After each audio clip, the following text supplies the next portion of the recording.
हम लोग भूगोल के अंतर्गत एक महत्वपूर्ण टॉपिक संसाधन के ऊपर चर्चा करेंगे। सबसे पहले संसाधन की परिभाषा। मानव अपने दैनिक जीवन में अनेक वस्तुओं अथवा पदार्थों का उपयोग करता है। सरल भाषा में और कहें तो वे सारी वस्तुएं अथवा पदार्थ जो मानव जीवन का हिस्सा बन जाती हैं, जो मानव जीवन के लिए संपत्ति बन जाती हैं, उन्हें संसाधन कहते हैं। यदि जो पदार्थ या वस्तु उपलब्ध होते हुए मानव उसका इस्तेमाल नहीं करता या उसको उपयोग में नहीं लाता, वह संसाधन नहीं कहलाता है। उदाहरण के तौर पर देखें तो नदी में बहता हुआ पानी संसाधन नहीं है, क्योंकि वह बहता हुआ पानी धीरे धीरे समुद्र में चला जाएगा, एक दूसरे नदियों के माध्यम से मिलते हुए। लेकिन यदि उसी नदी पर एक बांध बना दिया जाए और बांध बनाकर उस पानी को रोक दिया जाए, तो पानी के रुकने से कई फायदे शुरू हो जाएंगे।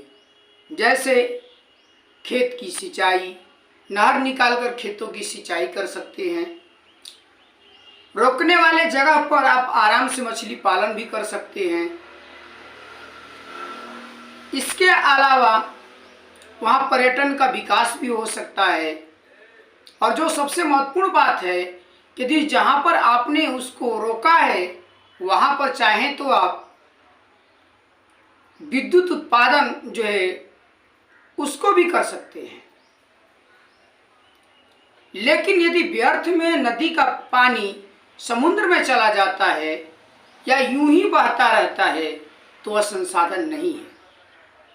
लेकिन जब उसका हम लोग उपयोग कर लिए कई माध्यमों में, पानी में मछली छोड़ करके, पर्यटन को बढ़ावा करके, नहर निकाल करके सिंचाई के लिए कर लिए, तो वह पानी हमारे जीवन का संसाधन बन जाता है।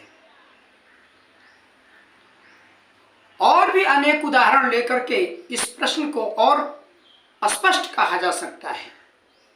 जैसे जमीन के अंदर कोयला, सोना, टीना या अन्य कई तरह के धातु और अधातु पदार्थ पड़े हुए हैं। जब तक उनका मानव इस्तेमाल नहीं करता है वह संसाधन नहीं है।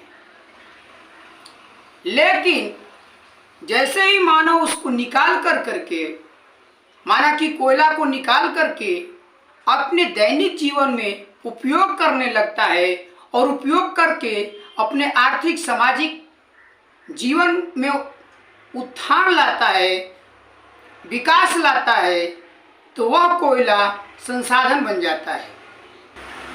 और जिम्बरमैन साहब ने इसमें स्पष्ट कहा है कि संसाधन बनते नहीं, बनाए जाते हैं। अर्थात संसाधन होते नहीं बल्कि उनको बनाया जाता है।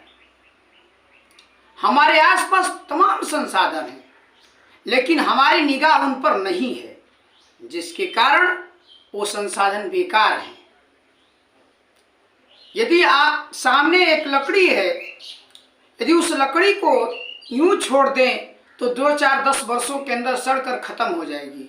लेकिन उसी लकड़ी को लेकर के यदि बढ़ई के पास हम जाते हैं और एक सुंदर दरवाजा, खिड़की, कुर्सी या मेज या जो कुछ भी आवश्यक वस्तुएं हैं हम बनवाते हैं, तो वह लकड़ी का उपयोग हो जाता है और जो बेकार पड़ी लकड़ी रहती है वह एक संसाधन बन जाती है, हमारे लिए एक संपत्ति बन जाती है।